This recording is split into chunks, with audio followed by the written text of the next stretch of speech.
Rica, circundada de buques de vela y de vapores, isla de 16 millas de longitud firmemente asentada, calles innumerables repletas de gente, alta vegetación de hierro, esbelta, fuerte, ligera, que se levanta majestuosamente hacia el claro cielo.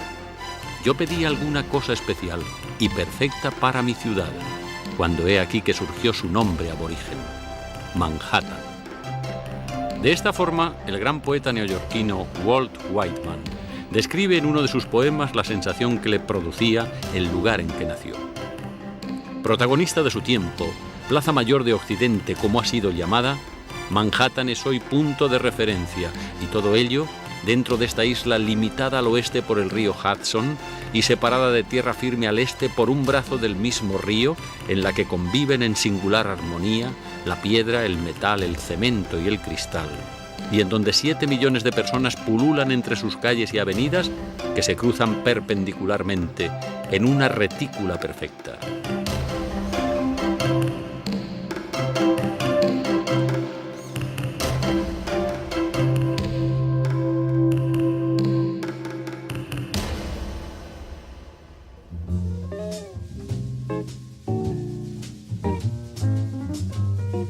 De sus primeros pobladores, pertenecientes a diferentes tribus de los algonquinos, la única huella que ha permanecido en la isla a través de los siglos ha sido su nombre, Manhattan. En 1609, Henry Hudson, al servicio de la Compañía Holandesa de las Islas Orientales, remonta el río al que daría su nombre y comprueba la importancia estratégica de la isla. Al tener conocimiento de ello, la propia compañía decide establecer una colonia en su zona sur y bautiza la ciudad que comenzaba a nacer con el nombre de Nueva Ámsterdam. Peter Minuit, primer gobernador, compra la isla a la tribu de los Canarsie por 60 florines y comienzan a llegar a ella numerosos colonos flamencos y valones. El comercio de pieles de castor, nutria y bisón, junto al cultivo del tabaco, hacen de la colonia una ciudad próspera y en constante crecimiento, lo que despierta el interés de los ingleses. Carlos II de Inglaterra la conquista en 1664 y pasa a formar parte de los territorios cedidos a su hermano, el duque de York, que cambia su nombre por el de Nueva York. A principios del siglo XIX la ciudad cuenta con más de 60.000 habitantes y su crecimiento es constante a pesar de los grandes incendios que por entonces comienzan a sufrir. A mediados de siglo la población de Manhattan se ha cuadruplicado y la vecina Brooklyn es el destino de muchos emigrantes, lo que hace necesaria la construcción de un puente que una ambos núcleos urbanos. Cuando el nuevo siglo se inicia, Nueva York cuenta con 3,5 millones de habitantes distribuidos entre Manhattan, Brooklyn, el Bronx, Queens y Staten Island. Es sin duda la metrópoli más importante de la Nueva América y la isla en que empezó a surgir, siempre amenazada por devastadores incendios, su centro principal, la Gran Manzana. Como símbolo de la libertad que para millones de migrantes europeos representaba la nueva tierra prometida, el 28 de octubre de 1886 se inaugura frente a la Gran Manzana esta inmensa estatua alegórica, obsequio del pueblo francés y llamada a convertirse en el monumento más emblemático de Nueva York y de todo Estados Unidos. Pocos años después, esa indudable libertad era controlada desde la isla vecina, llamada de Ellis, y a la que los emigrantes comenzaron a conocer como la Isla de las Lágrimas y de la Esperanza. Frederick August Bartholdi tardó 21 años en construir la estatua que la inmortalizaría. Antes de emprender su viaje transatlántico, el colosal monumento fue exhibido en París con motivo de la Exposición Universal de 1878. El propio Víctor Hugo se lamentaba que una obra escultórica tan importante tuviera que abandonar Francia, como así ocurrió poco tiempo después, una vez desmontada y guardada en 270 cajas. Para su montaje definitivo y ante el peligro que suponía su altura de 44 metros, Gustav Eiffel diseñó una estructura interior metálica que la hiciera resistente a las más fuertes tormentas. En 1986, con motivo de su primer centenario, la estatua fue sometida a una cura de rejuvenecimiento. Se la dotó de una nueva antorcha con llama dorada y el famoso monumento quedó listo para sus nuevos 100 años de vida. Una vez bordeada la Estatua de la Libertad y durante más de 60 años, los barcos de pasajeros han tenido que desviar su rumbo y dirigirse a la isla de Ellis en vez de hacerlo directamente al puerto de Nueva York. Los servicios neoyorquinos de inmigración tenían aquí establecido un severo control al que eran sometidos los emigrantes que, tras largas travesías y en penosas condiciones, llegaban ante la ciudad que para ellos representaba el sueño americano. El primitivo edificio fue construido en un tiempo récord a fin de poder cumplir inmediatamente con las nuevas leyes inmigratorias, especialmente severas para los procedentes de Europa Central y Meridional. Los emigrantes eran retenidos en sus barcos durante largas horas e incluso días antes de permitirles desembarcar en la isla.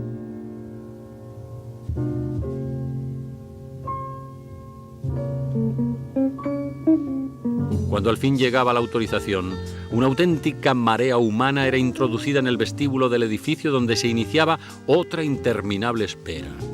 Uno a uno, los emigrantes pasaban por una serie de controles que sucesivas leyes fueron ampliando, pues si en un principio solo se trataba de evitar la entrada de enfermos contagiosos, más tarde la prohibición se extendió a los polígamos, los indigentes, los anarquistas y los analfabetos, algo que resultaba vejatorio para la gran mayoría que llegaba a la tierra del trabajo y la libertad.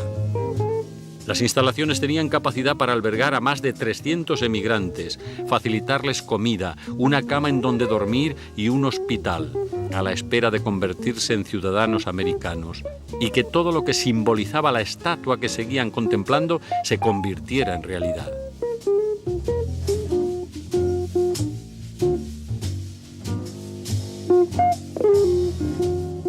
Bien es cierto que la mayoría de los emigrantes eran admitidos por cumplir con las leyes de inmigración, aunque algunos lo consiguieron gracias al testimonio y la acogida de parientes o amigos que ya vivían en Nueva York o sirviéndose de matrimonios improvisados. La inmensa sala de espera y el resto de las instalaciones que a lo largo de su historia habían recibido a más de 15 millones de emigrantes permanecieron abandonadas desde 1954, en que las oficinas de inmigración cerraron sus puertas, hasta 1965, en que la administración del presidente Johnson concedió a la isla de Ellis la categoría de monumento nacional y se iniciaron las obras de restauración para convertir el lugar en el Museo del Emigrante. Millones de familias americanas se sintieron solidarias con el proyecto y enviaron donativos en recuerdo y homenaje a sus propios antepasados que habían vivido días de inquietud y esperanza entre aquellos muros. Desde su inauguración en 1990, este museo recibe 2 millones de visitantes cada año, atraídos no por las obras de arte que encierra, sino por tratarse del testimonio emocionado de uno de los capítulos que, a pesar de su indiscutible impopularidad, más ha contribuido a la historia actual de los Estados Unidos. No todos los emigrantes que pasaron por la isla de Ellis llevaron después una vida anónima cuando se convirtieron en ciudadanos americanos. Muchos de ellos han alcanzado reconocida fama y popularidad dentro de las artes, la investigación, la enseñanza, la política, la medicina y cualquier otra faceta de la vida cotidiana. Basten como ejemplo estos pocos nombres que todos conocemos: Al Jolson, Frank Capra, Bob Hope y Albert Einstein.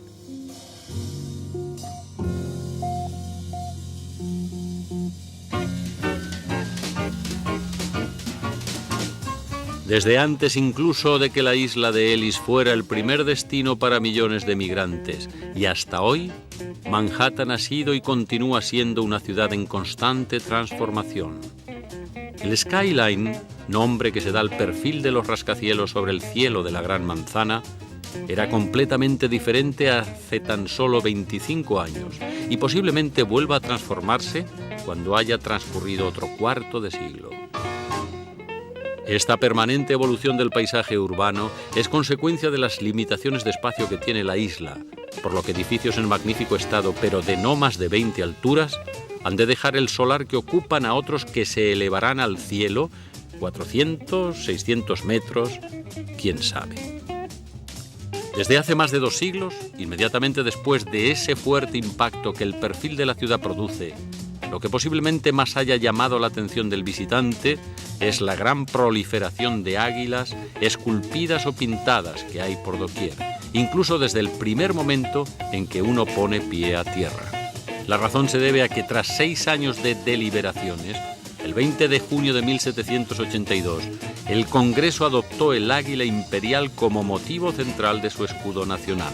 Símbolo de poder e independencia, el águila se convirtió rápidamente en un elemento decorativo muy popular, ocupando un lugar destacado tanto en edificios públicos como privados. Cuando en 1889 se inauguró el arco de madera y pasta de cartón que conmemoraba el centenario de la investidura de George Washington, se olvidaron del águila, lo que no ocurrió años después con el arco en mármol que se levantó en el mismo lugar. Las esculturas que adornan los pilares fueron añadidas posteriormente, Washington en la guerra y Washington en la paz. A finales del siglo XVIII esta zona sirvió de cementerio durante las grandes epidemias de cólera y fiebre amarilla y también para ejecuciones públicas, cuyos reos de muerte eran ahorcados precisamente en este centenario olmo.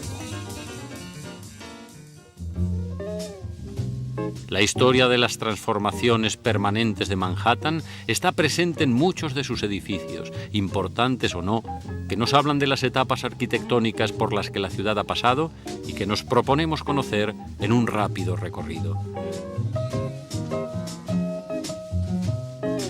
Fechada en 1785, la Casa Dickman, con su característica cubierta en mansarda, es la única que se conserva en todas las granjas construidas en Manhattan por los colonos de origen holandés, que fueron ocupando tierras al norte de la isla hasta mediados del siglo XIX. La mansión Morris Jumel es un claro ejemplo de la época colonial inglesa. Su pórtico corintio y su estilo neopalatino fueron la gran moda entre la clase alta americana de mediados del siglo XVIII.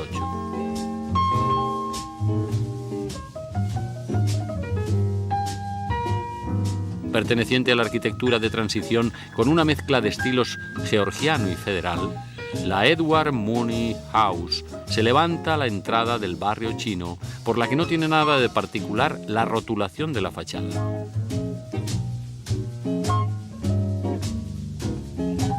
El City Hall, de principios del siglo XIX, fue la tercera casa consistorial con que ha contado Nueva York.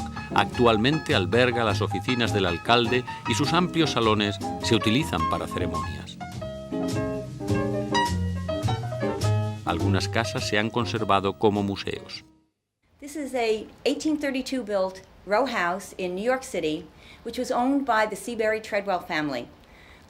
El Merchant House Museum ocupa las habitaciones de una casa construida en 1832, cuyos propietarios y sus 8 hijos vivieron en ella cerca de 100 años.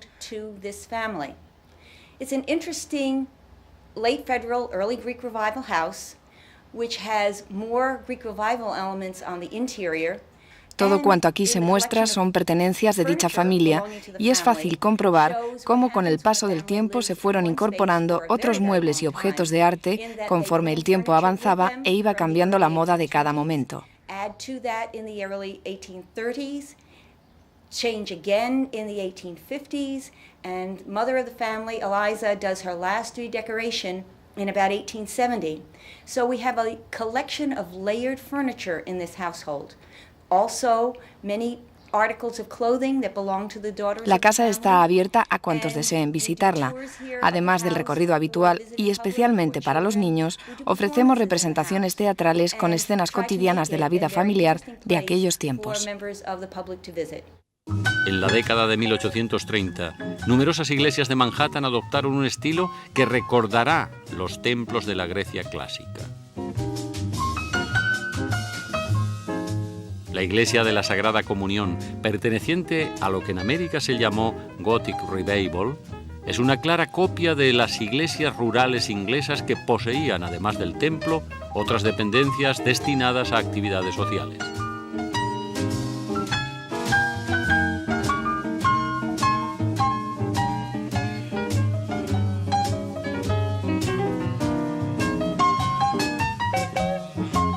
Los edificios comerciales de mediados del siglo XIX, inspirados en el Renacimiento italiano, disponían de elementos de hierro fundidos sujetos con pernos a la tradicional estructura de ladrillo y madera.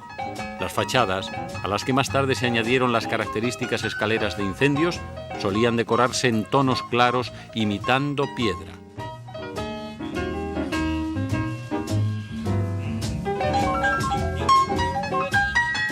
En la próspera década de 1880 surgieron por las calles de Manhattan numerosos talleres y almacenes neorrománicos, como esta imprenta. Sus altos vanos en arcadas influyeron en la arquitectura comercial de épocas posteriores.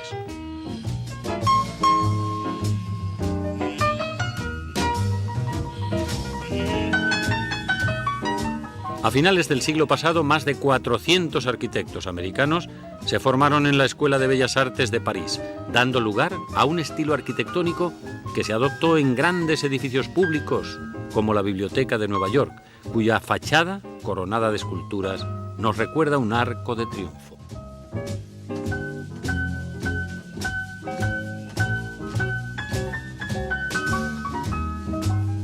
El Bayard Conduct Building fue en su momento el precursor de los rascacielos, destacando en su fachada la alternancia de pilares finos y gruesos que transmiten al edificio un indudable equilibrio. Paul Dubois, arquitecto de origen francés, intentó dar un aire parisino a este inmueble residencial, inaugurado en 1904. Ultramoderno para su época, con 2 piscinas y un jardín sobre el tejado, el Ansonia Hotel contaba en todas las habitaciones con un sistema único de circulación de aire, así como un excelente aislamiento sonoro, por lo que fueron clientes fijos importantes músicos e intérpretes como Stravinsky, Toscanini, Caruso y Menuhin.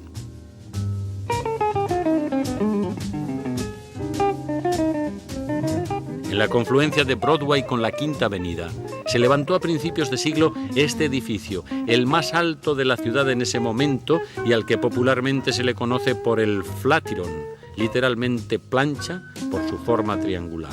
Fue sin duda el primer rascacielos de Manhattan con avances técnicos tan importantes como un sistema para la prevención de incendios y un generador eléctrico cuyo vapor residual se utilizaba como calefacción.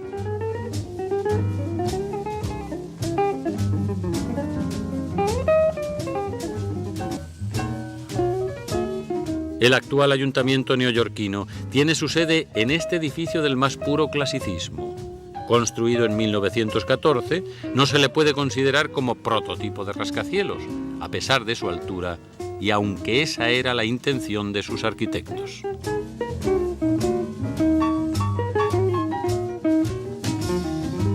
Ya en los años 20, el American Standard Building fue una de las primeras siluetas piramidales que se elevaron sobre el cielo de Manhattan.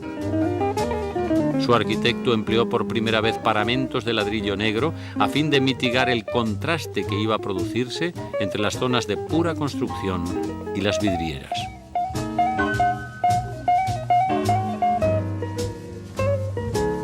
A mediados de este siglo, la arquitectura neoyorquina decide abandonar influencias de otras épocas, utilizando como elemento exterior el cristal, cuyo mejor ejemplo es el Lever House de Park Avenue.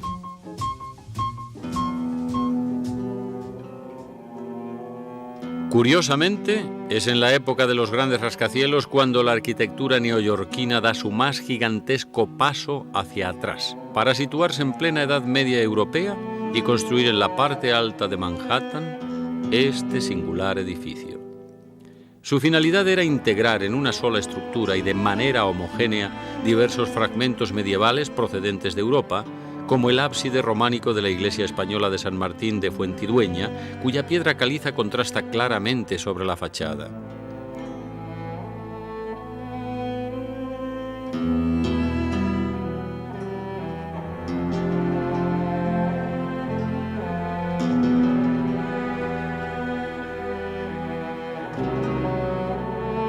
Los claustros de San Miguel de Cuxá, Bonnefond, Trier y Saint-Guilhem-le-Dessart, trasladados hasta aquí piedra a piedra y reconstruidos empleando técnicas medievales, dan nombre a este museo, de Cloisters.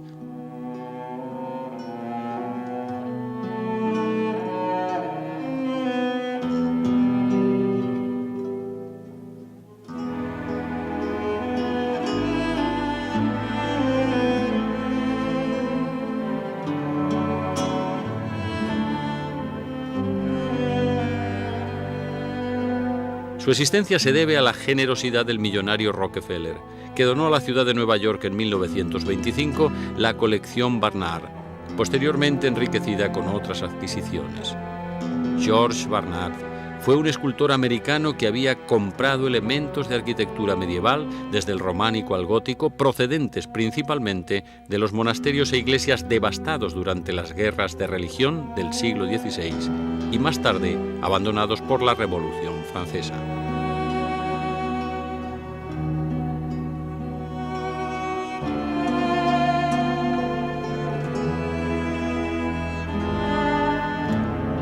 La primera exposición en Nueva York de la colección Barnard tuvo lugar en 1914 con un doble motivo: acercar al pueblo americano una muestra del legado histórico artístico europeo y al mismo tiempo conseguir fondos para sus proyectos escultóricos. La opinión pública neoyorquina veía con preocupación que tan magnífica colección llegara a dispersarse entre coleccionistas particulares, y fue este el motivo principal para que Rockefeller decidiera adquirirla en su totalidad y legarla a la ciudad.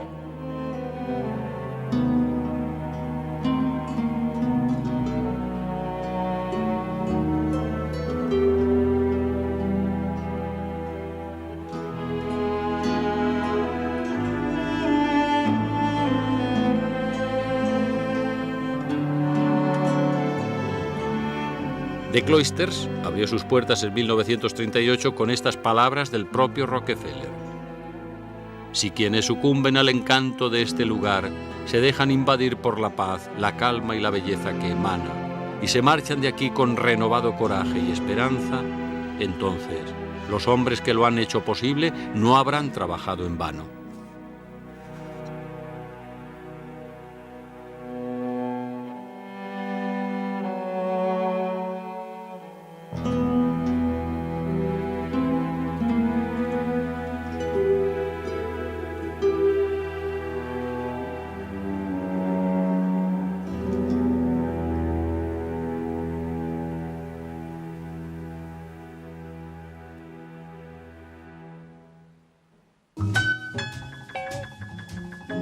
En 1880, Central Park cedió una pequeña parte de sus 341 hectáreas para la construcción de la sede definitiva del Metropolitan Museum of Art. La majestuosa fachada de estilo Box Arts fue terminada en 1902, dando al conjunto un aspecto auténtico de institución cívica. En años sucesivos se fue completando el magnífico edificio con la construcción de las alas norte y sur. William Morris Hunt, arquitecto del interior del Grand Hall, logró conferirle una grandeza majestuosa mediante sus proporciones monumentales y los complementos decorativos siguiendo el estilo Box Arts de la fachada. A su muerte, su hijo, también arquitecto, concluyó el proyecto original.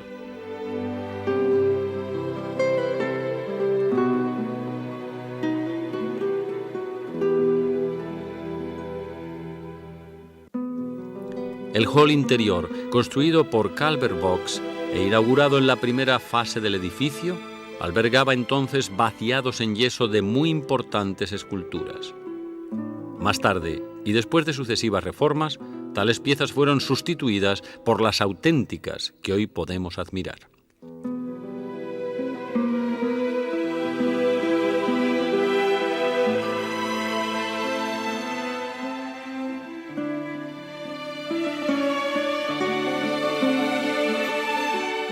Este ala de arquitectura decididamente contemporánea, que se inauguró en 1982 y dedicada al arte indígena, reúne diversas colecciones africanas, oceánicas y americanas. Nelson Rockefeller se la ofreció al museo en memoria de su hijo, desaparecido en una misión en Nueva Guinea.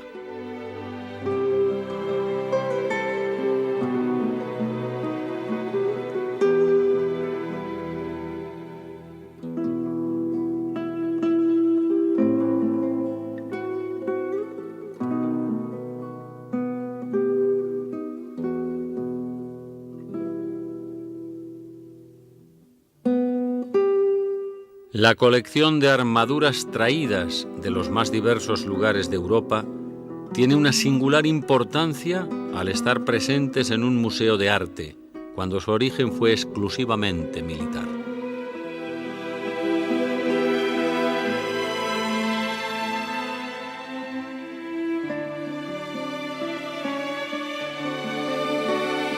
A pesar del carácter generalista de este museo, en donde se exhiben las más diversas manifestaciones artísticas de todas las latitudes y periodos, desde el arte griego y romano al egipcio, desde la América precolombina al lejano oriente, desde los pueblos africanos a los de la Europa medieval, el Metropolitan ha sentido especial inclinación por la pintura y posee una importantísima pinacoteca que constantemente se ve enriquecida con fondos procedentes de colecciones particulares, cuyos propietarios han tenido el buen criterio de permitir que sus cuadros puedan ser contemplados por cuantos lo deseen.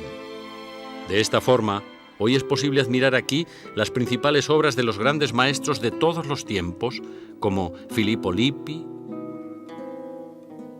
Andrea del Sarto,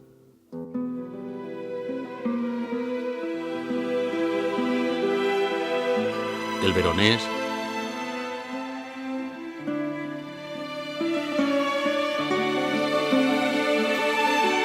Greco,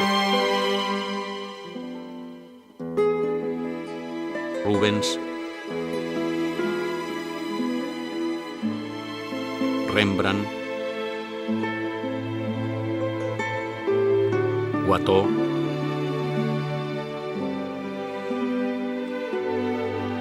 Tiepolo,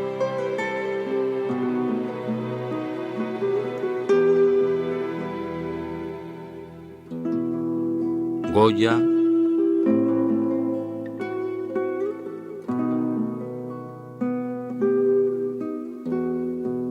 Stuart, Turner,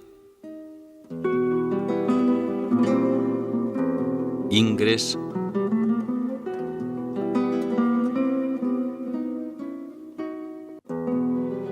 Gottlieb, Manet, Degas, Cézanne,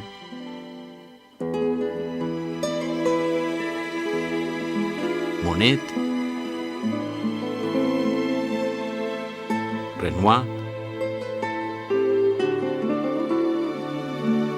Gauguin,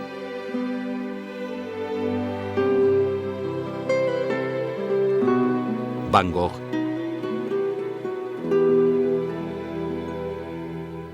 y Pablo Picasso.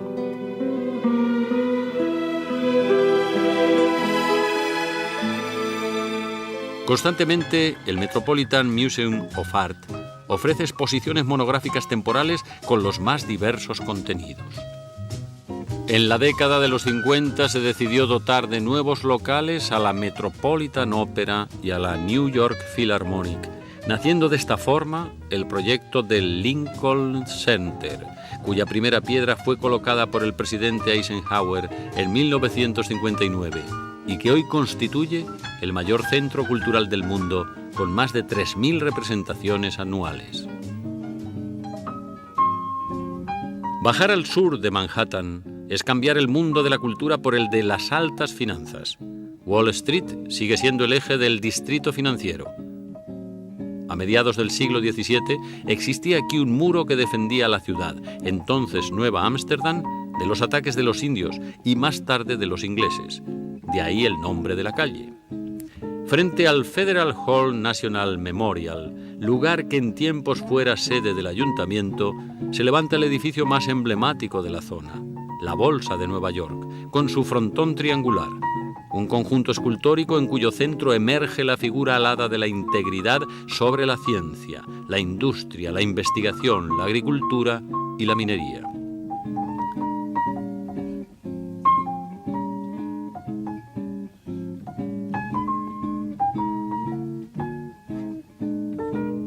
A principios de siglo, la mayor parte del dinero necesario para sostener la economía estadounidense procedía de los aranceles de aduanas.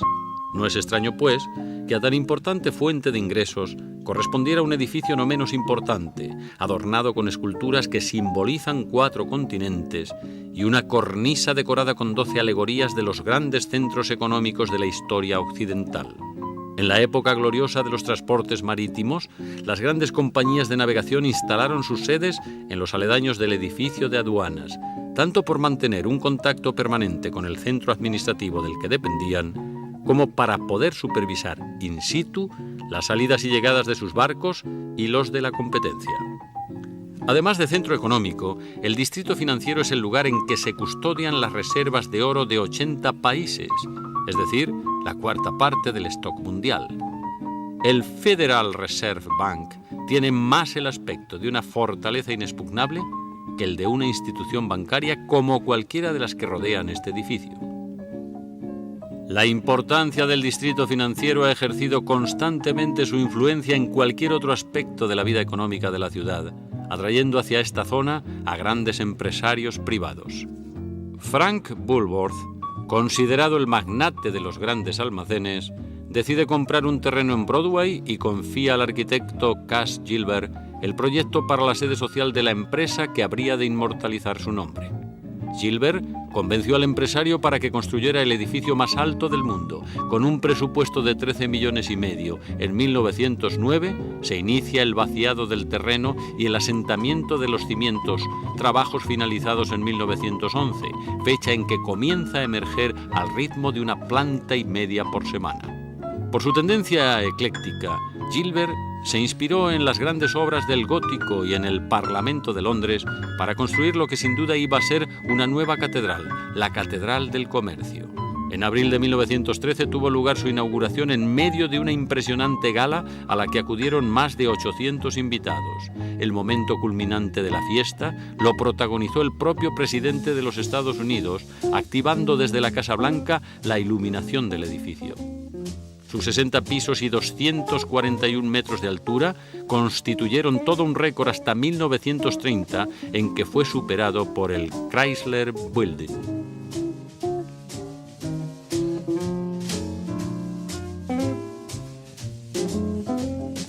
En medio de estas desmesuradas construcciones de hierro y cemento, que por su altura convierten las grandes avenidas en simples callejones, el neoyorquino ha sentido permanentemente un profundo respeto por todo lo que pudiera ser testimonio de su pasado histórico, y de forma muy especial los edificios religiosos, como la Iglesia de la Trinidad, justo enfrente de Wall Street, o la Capilla de San Pablo, el templo más antiguo de la ciudad y donde la aguja de su torre parece desafiar a otras torres, por el momento las más altas de Manhattan. Con sus 110 pisos, las Torres Gemelas forman parte del World Trade Center, el complejo de oficinas, viviendas y espacios públicos surgido al inicio de la pasada década sobre una superficie de 45 hectáreas destinada a un ambicioso proyecto con el que se pretendía revitalizar toda la ribera del Hudson, desde Battery Park al puente de Washington. El proyecto no siguió adelante, pero sí la construcción de este conjunto empresarial, propiedad de las autoridades portuarias de Nueva York y Nueva Jersey, y destinado principalmente a atraer hacia el sur de Manhattan a las grandes multinacionales que, por falta de buenas instalaciones en las proximidades del distrito financiero, habían optado por trasladar sus sedes más al norte. World Trade Center es actualmente un próspero centro de negocios que acoge a más de 500 empresas internacionales y en el que trabajan diariamente 500,000 de neoyorquinos. Con los escombros extraídos para la cimentación del complejo se ganaron metros al río, lo que permitió construir un puerto deportivo y dotar a este gran conjunto arquitectónico de una magnífica perspectiva. A las orillas del East River, entre las calles 42 y 48, está situada la sede de la ONU. Las banderas multicolores de los 180 Estados miembros de la Organización de las Naciones Unidas, además de indicar la presencia de sus respectivas delegaciones, marcan la línea divisoria entre Nueva York y el espacio que ocupa este organismo internacional.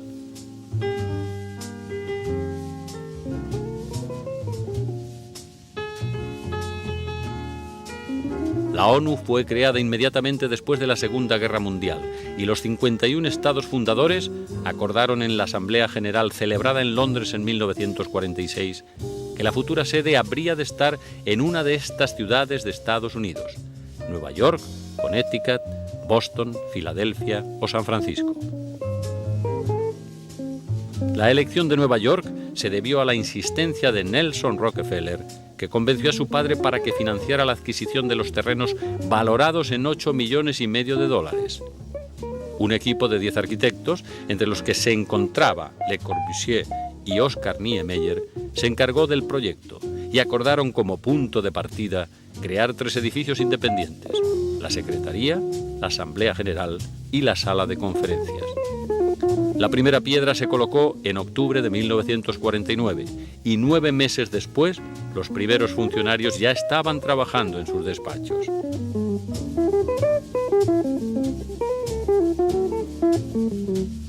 La Asamblea General, verdadero parlamento del mundo, celebra sus reuniones todos los años entre los meses de septiembre y diciembre.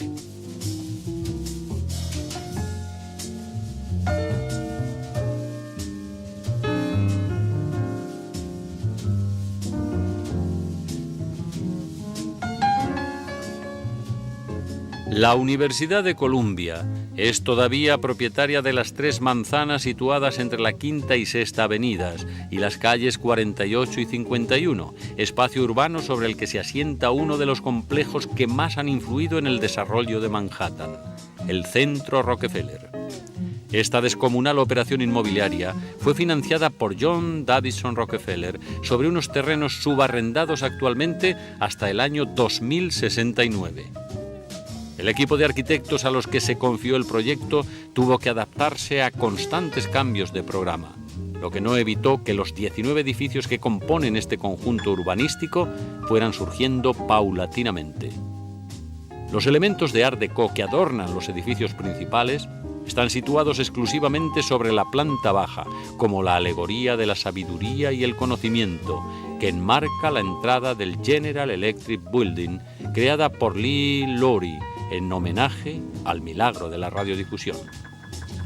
No deja de llamar la atención que en medio de este espectacular conjunto se haya conservado una casa de finales del siglo XIX, cuya altura contrasta vivamente con la de los edificios que la rodean.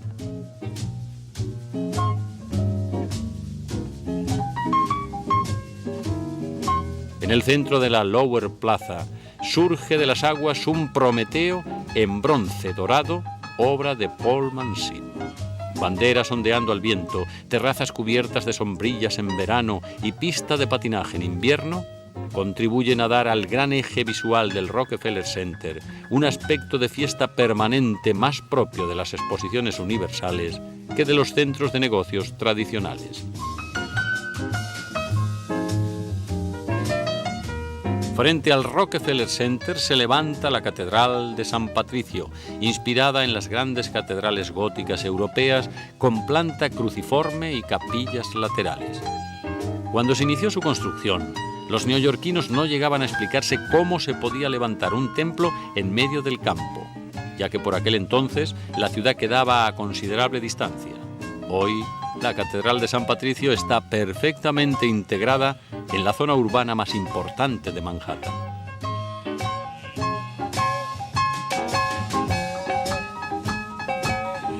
Descendiendo tan solo unas cuantas calles por la Quinta Avenida, otro hito de la arquitectura neoyorquina se eleva al cielo. El Empire State Building batió en su momento todos los récords, el de altura, la mayor del mundo conseguida hasta entonces, el de su construcción, con una media de 4 plantas por semana, y el de su coste, ya que este fue inferior a lo presupuestado, pues la fuerte depresión de aquellos años redujo los salarios y el precio de los materiales. El primer héroe cinematográfico que se encaramó hasta lo más alto de este edificio fue el popular King Kong. A partir de entonces, un sinfín de películas han tenido como escenario esta terraza, visitada diariamente por más de 30.000 personas, deseosas de no perderse nada de cuanto puede contemplarse desde este incomparable centro de observación. El sur de la isla, primer enclave de la ciudad hace menos de 4 siglos. el norte, donde un estrecho canal separa Manhattan del Bronx, o las Torres Gemelas, que aún no han conseguido restarle popularidad. La antena de telecomunicaciones que corona el edificio continúa prestando importantes servicios a toda la comunidad neoyorquina. Con sus 380,75 metros, el Empire State Building es el sueño hecho realidad de un hombre, John Jacob Raskob, vicepresidente de la General Motors, al que sus contemporáneos tacharon poco menos que de iluminado, llegando a comparar su empeño con las aventuras quijotescas del más popular personaje de la literatura española, el mismo que hoy cabalga esculpido en piedra por el norte de Manhattan a las mismas puertas de la Hispanic Society of America. Esta es la Sociedad Hispánica de América, un museo y una biblioteca, todo fundado en el año 1904 por el señor Arthur Milton Huntington. El señor Huntington empezó a coleccionar libros sobre España y empezó a formar una idea de establecer un museo que podía encubrir toda la cultura española. En 1904 compró el terreno para el museo y fundó la sociedad y empezó la construcción de los edificios que existen hoy.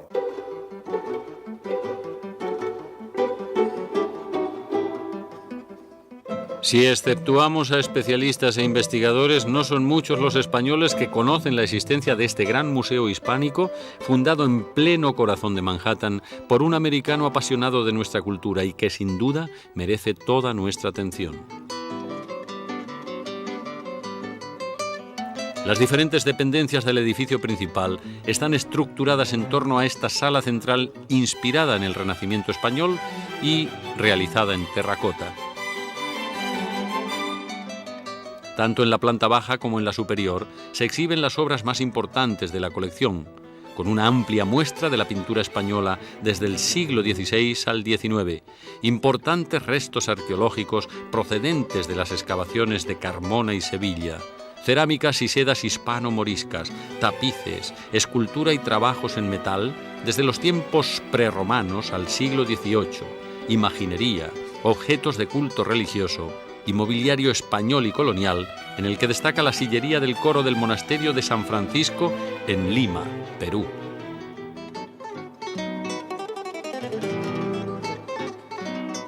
El señor Huntington contó siempre con el respeto y la amistad de nuestro país, que le rindió constantes homenajes en presencia de Su Majestad Alfonso XIII por su dedicación a las artes y letras españolas.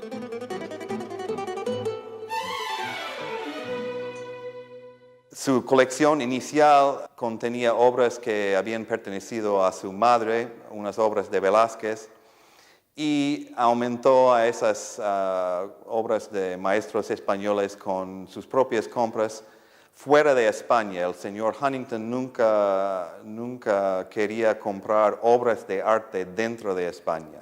De las obras importantes de arte en la colección empieza en el siglo XVI por los cuadros de Moro y Morales, y al fin del siglo del Greco, en el XVII, obras de Velázquez, de Zurbarán, de Rivera, y al fin del XIX, obras importantes por Goya.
La biblioteca, que es la más rica fuera de España, contiene un 250,000 de libros en total, tiene 15,000 libros publicados antes de 1700 y tiene como 250,000 de manuscritos.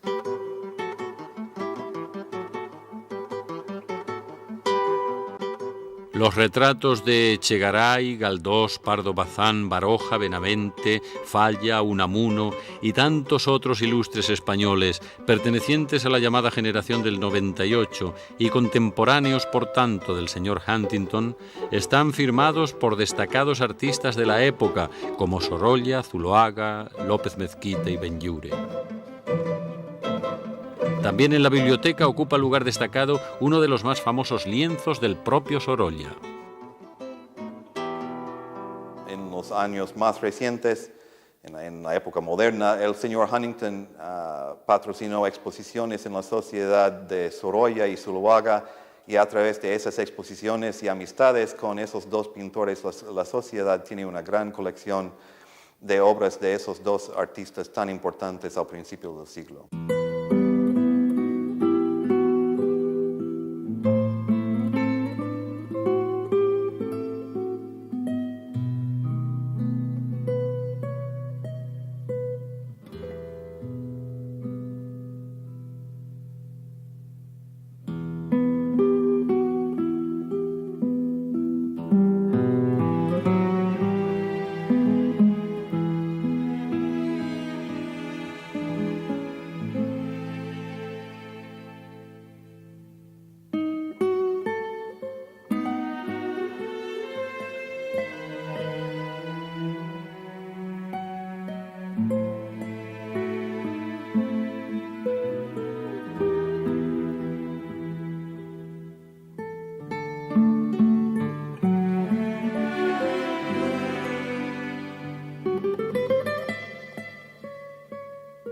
En uno de sus viajes a Nueva York, Sorolla recibió del señor Huntington el encargo de realizar una colección de cuadros dedicados a las diferentes regiones españolas.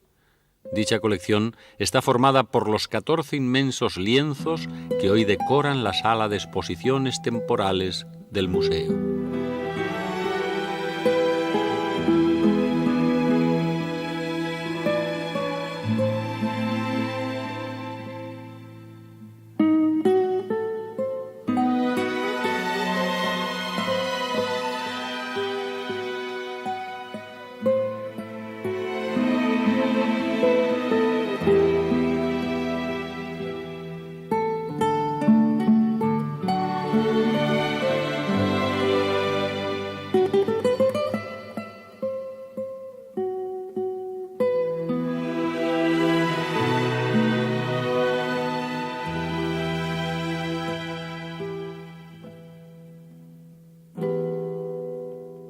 Toda la escultura que se ve en las terrazas al frente del Museo de la Sociedad son obras de la esposa del señor Huntington, Anna Hyatt Huntington. Por ejemplo, la estatua del Cid y los bajorrelieves del Boabdil y de Don Quijote son unas obras maestras de esa señora. Y ese conjunto escultórico tan importante de las antorchas que donaron en los años 60 a la Universidad de Madrid.